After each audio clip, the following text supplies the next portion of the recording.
बर्डीला आता नागपूर शहरामध्ये थोडा बेगर्स जास्तच आहे. म्हणजे पारधी लोकं आपल्याला रस्त्यावरती सिग्नलवरती भिक्षा मागताना दिसतात. ते कशा बहाण्याने जसे पेन विकायच्या, फूल विकायच्या बहाण्याने ते भीक मागतात.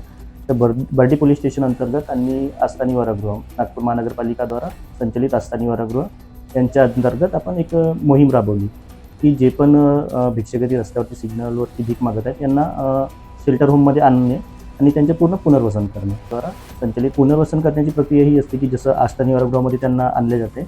आणल्यानंतर मग त्यांना आपण त्यांचं रजिस्ट्रेशन झाल्यानंतर मग आपण त्यांच्या परिवाराचा शोध घेतो. परिवाराचा शोध घेतल्यानंतर मग त्यांना आपण त्यांचे परिवार मिलन करतो.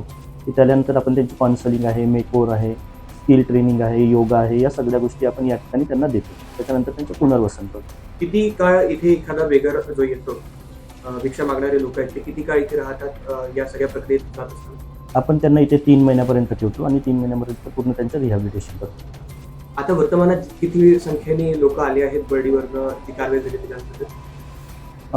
जसं आमच्याकडे 3 पुरुष आणलेले आहे आणि महिला तिकडे प्रियदर्शनीमध्ये सदरला पण महिला टाकलेल्या आहे. लहान मुलं आहे ते बालकल्याण सुधारगृहामध्ये टाकले. आणि वर्तमानात हे माझ्या मते सगळ्यात मोठं नागपूर शहरातलं रिहॅबिलिटेशन सेंटर आहे असं. हां, आस्थानी वरागृह हा नागपूर शहरामध्ये एकच असं रिहॅबिलिटेशन सेंटर आहे, की जे लोक भीक मागतात त्यांचं आपण पूर्ण पुनर्वसन. आणि इथे आता वर्तमानात किती कॅपॅसिटी आहे आणि त्यापैकी किती इथे बेड्स रिकामे नाही?